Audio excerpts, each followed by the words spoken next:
Hi guys, আমি Moumita. Cheers and লাফের নতুন একটা ব্লগে তোমাদের অনেক অনেক স্বাগত। আজকে ফাইনালি হলো বিয়ের দিন সকাল।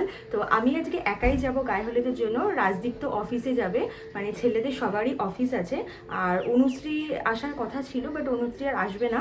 তো আমাদের গ্রুপ থেকে মনে হয় আমি একাই যাব। তো আমি যাব হচ্ছে আজকে চিংড়িঘাটায়। তো একা একাই যেতে হবে। 8টার মধ্যে অনিরুদ্ধদা ঢুকতে বলেছে। আমি ফার্স্ট অনিরুদ্ধদার বাড়ি যাব, তারপর ওখান থেকে গায়ে হলুদ নিয়ে সায়নীর বাড়িতে যাব। আগের দিন তো সায়নীর বাড়িতে গেছিলাম সঙ্গীতের দিন, বাট আজকে অনিরুদ্ধদের বাড়িতে ফার্স্ট যাব। তো 6:30 অলরেডি বাজে। ভেবেছিলাম 6:30 বেরিয়ে যেতে পারবো, বাট শাড়ি পরতে গিয়ে দেরি হয়ে গেল। এই জন্য ভেবেছিলাম শাড়ি পরবো না। কিন্তু কালকে না অনেক চিকেন কারি কুর্তি খুঁজেছিলাম হলুদ কালারের, কিন্তু পাইনি। আর আমার কাছে কোনো হলুদ রঙের কুর্তি নেইও, তো ওই জন্য আর কিছু কিনিনি। দিদিকেই শাড়িটা আনতে বলেছিলাম। দিদি এসেছে কাল রাতে, সেই কারণে আমি আজকে জেঠির ওপরেই রেডি হতে চলে এসেছি। কালকে রাতে সব জিনিস এনে রেখে দিয়েছিলাম, কারণ এখন যদি ঘরে আলো জ্বালিয়ে রেডি হতে যায় তাহলে পুচকুটা উঠে যাবে। তো সেই কারণে দিদিকে শাড়িটা আনতে বলেছিলাম। দিদি শাড়িটা এনেছে বলে পরে নিয়েছি। এই ব্লাউজটা বাড়িতেই ছিল অনেক বছর আগে, তো এটা হয়ে গেছে ফিট, তো এটাই পরে নিয়েছি। এখন আর বেশি বকবক করবো না, তাড়াতাড়ি রেডি হবো, বেশি কিছু সাজবো না। তো ঝটপট করে রেডি হয়ে 7টার, এখন 6:30 বাজে, 7টার মধ্যে যেভাবেই হোক বেরোতে হবে, কারণ 8টায় আমাকে ওখানে পৌঁছাতে হবে। তো চলো ঝটপট রেডি হতে থাকি। আর গায়ে হলুদের ব্লগটা দুটো পার্টে দেবো না একবারে বিয়ের সাথে মিলিয়ে দেবো এখনো জানি না, সেটা ক্লিপিংস নেওয়ার উপরে ডিপেন্ড করছে। যদি ক্লিপিংস বেশি হয় তো আলাদা আলাদা পার্টে দেবো, আর নাহলে একসাথেই দিয়ে দেবো। তো এখন আগে ঝটফট করে রেডি হয়ে, প্রচুর লেট হয়ে যাচ্ছে। অত বেশি কিছু সাজি না, জাস্ট ময়শ্চারাইজার লাগিয়ে নিয়েছি, প্রাইমার লাগিয়ে নিয়েছি। এবার শুধু একটু কনসিলার লাগাবো, দিয়ে দৌড়াবো। শুধু কনসিলার আর পাউডার দিয়ে সেট করেই দৌড়াবো, নাহলে প্রচুর লেট হয়ে যাবে। কারণ আমি যত তাড়াতাড়ি বেরোতে পারবো তত তাড়াতাড়ি আমি ফিরতে পারবো। কারণ আমি আবার বাড়ি আসবো, বাড়ি এসে রেডি হয়ে তারপরে আবার সন্ধ্যেবেলায় বিয়ের জন্য যাব। আর রাজদীপ অফিস থেকে বাড়ি চলে আসবে। প্রথমে কথা হয়েছিল যে আমরা সব জিনিসপত্র নিয়ে ওখানেই চলে যাব, বাট সেটা আর করলাম না। একটু অসুবিধেই হচ্ছিল, যে মানে বাড়িতে এসে রেডি হলেই বোধহয় বেশি বেটার ছিল। অনিরুদ্ধদা বলেছিল যে আমাদের জন্য আলাদা রুম বুক করে দেবে, বাট আমরা বললাম যে থাক, আর দরকার নেই, বাড়ি এসেই রেডি হবো, সেটাই বেটার। আর কারণ কেউই সেরকমভাবে আসতে পারছে না, আমি একাই মনে হয় যাচ্ছি। তো সেই কারণে আর কনসিলারটা লাগিয়ে নিয়েছি। এবার জাস্ট একটা পাউডার দিয়ে ঝটপট করে সেট করে নেব।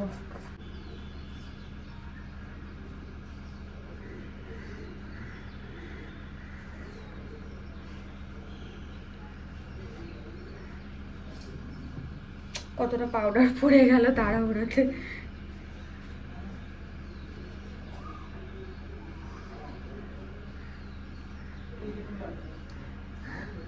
এই দিকটা একটু অন্ধকার লাগছে জানি, জেঠিদের এই লাইটটা জ্বালালে না খুব আওয়াজ হতো, সেই কারণে আর জ্বালাচ্ছি না। জেঠি ঘুমাচ্ছে, তো ডিস্টার্ব হয়ে যাবে, ঘর ঘর করে আওয়াজ হবে। আইব্রোটাও হালকা করে করে নিয়েছি অফ ক্যামেরাতে। এবার শুধু একদম হালকা একটু ব্রাউন কালার নিয়ে একটু আইলিডে অ্যাপ্লাই করে নিচ্ছি, শুধু কাজল করবো, ব্যাস।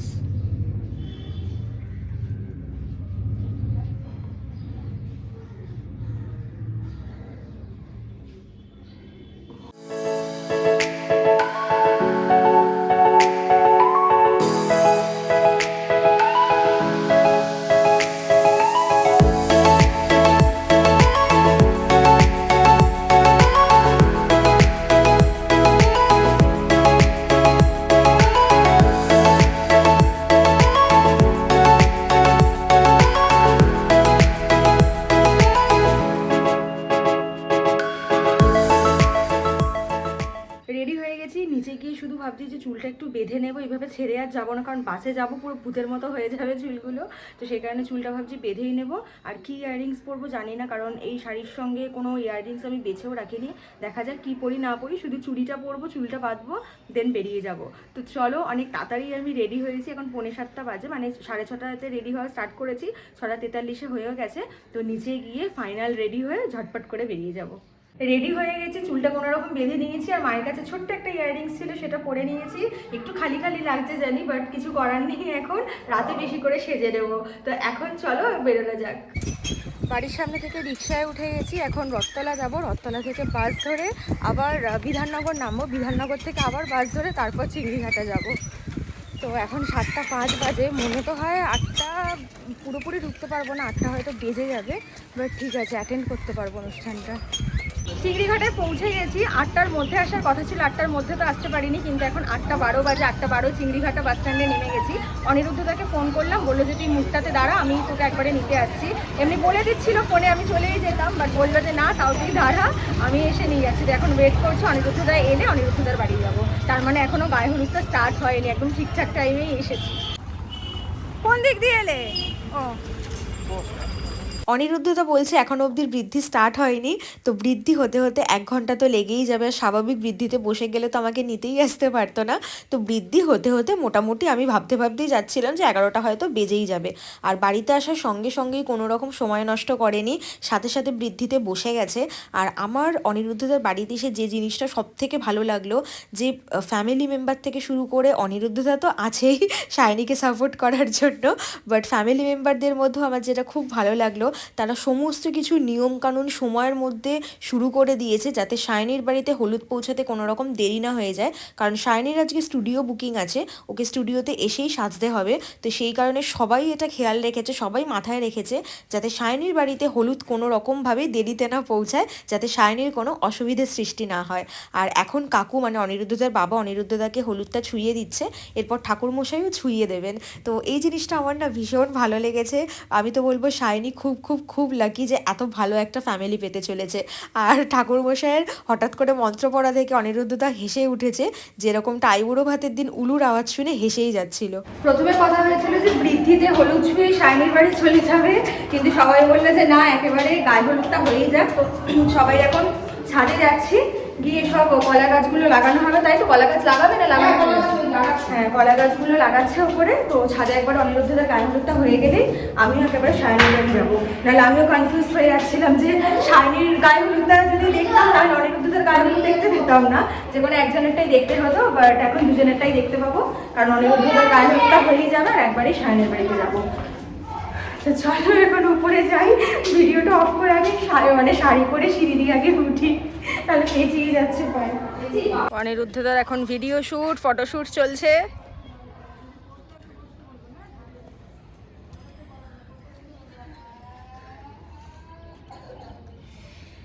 রেডি কিছু বলছো না কেন? আমি ক্যান্ডিডেট নিচ্ছি বলো। গায়ে হলুদের অনুষ্ঠান শুরুও হয়ে গেছে। সেই কবে থেকে আমরা সবাই এক্সাইটেড যে অনিরুদ্ধদার শায়নির বিয়েতে অনেক আনন্দ করব।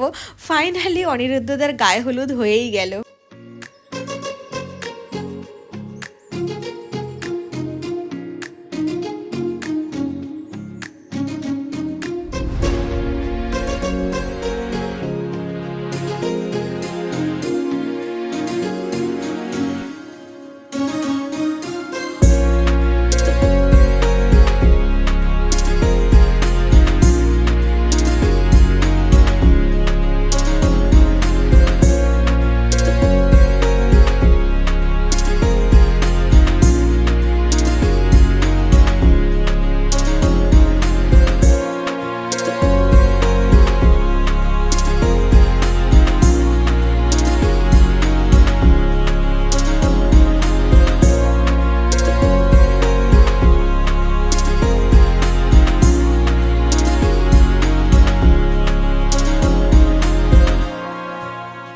অনিরুদ্ধদার গায়ে হলুদ হয়ে গেছে, এখন গায়ে হলুদ নিয়ে আমরা যাব হচ্ছে শায়নির বাড়িতে।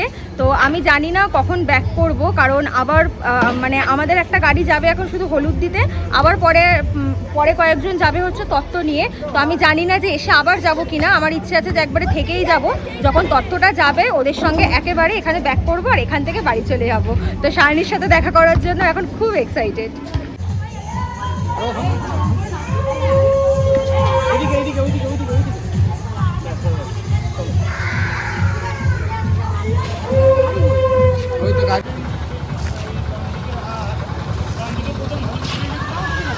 আমি কি সামনে বসে যাবো?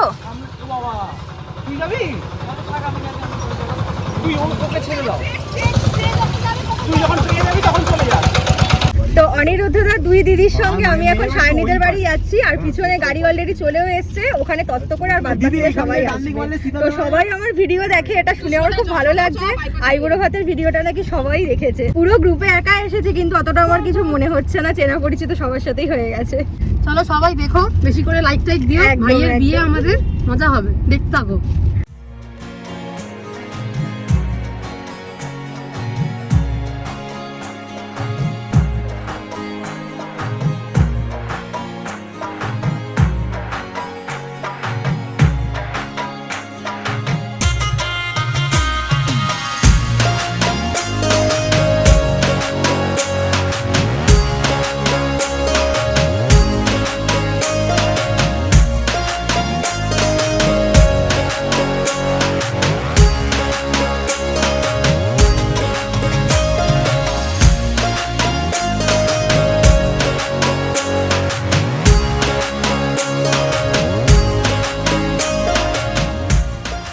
সায়নীর এখনো লাস্ট ফিনিশিং চলছে, ওর বন্ধুরা হেল্প করে দিচ্ছে। লুকটা খুব ভালো লাগছে দেখো।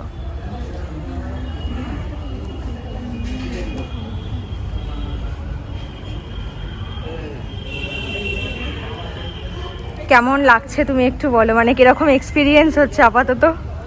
কিছু এখনো মনে হচ্ছে বিয়ে বাড়িতেই এসছে। নিজের বিয়ে মনে হচ্ছে না এখনো পর্যন্ত।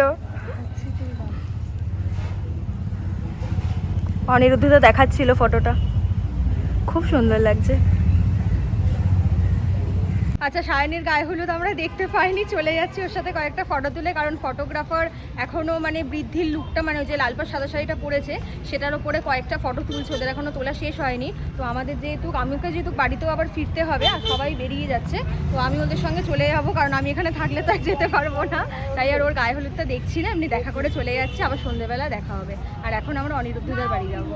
অনিরুদ্ধদার বাড়িতে চলে এসেছি আর এখন লুচি তরকারি খেয়ে নিচ্ছি, খাওয়া দাওয়া করে বাড়ির উদ্দেশ্যে রওনা দেব। অনিরুদ্ধদার বাড়ি থেকে খাওয়া দাওয়া করে এখন বেরিয়ে যাচ্ছি আমি মোড়ের মাথায়, উনি আমাকে নামিয়ে দেবেন, তারপর ওখান থেকে বাস ধরে বাড়ি যাব। আর আজকের ভিডিওটা আমি এখানেই এন্ড করে দিচ্ছি। দুপুরের খাওয়ার জন্য আর অপেক্ষা করলাম না, নাহলে বাড়ি ফিরতে অনেকটাই লেট হয়ে যাবে। কাকনকে 3টে আসতে বলেছি, বাট ওকে এখন বলে দিলাম 3:30 আসতে। বাড়ি গিয়ে একটুখানি রেস্ট নেবো, আধ ঘন্টা বা 10-15 মিনিট, আগে বাস কটায় পাবো সেটাই দেখার। তো 10-15 মিনিট রেস্ট নিই, তারপরে আবার রেডি হব, তারপর ওখান থেকে রাজদীপের বাড়িও যেতে হবে। তো নেক্সট পার্টটা পরের ভিডিওতেই আমি দেবো, আর এইটা বেশি বড় করবো না, এই ভিডিওটা আমি তাই জন্য এখানেই এন্ড করে দিচ্ছি। ভিডিওটা ভালো লেগে থাকলে অবশ্যই কিন্তু একটা লাইক করে দিও, কমেন্ট করে জানিও কেমন লাগলো তোমাদের, আর চ্যানেলটাকে সাবস্ক্রাইব করে পাশে থাকা বেল আইকনটাকে হিট করে দিও, যাতে এরপর থেকে আমি যাই ভিডিও আপলোড করবো তোমাদের কাছে সেগুলো নোটিফিকেশন ইজিলি পৌঁছে যাবে। তো চলো, তোমাদের সঙ্গে দেখা হচ্ছে নেক্সট ব্লগে।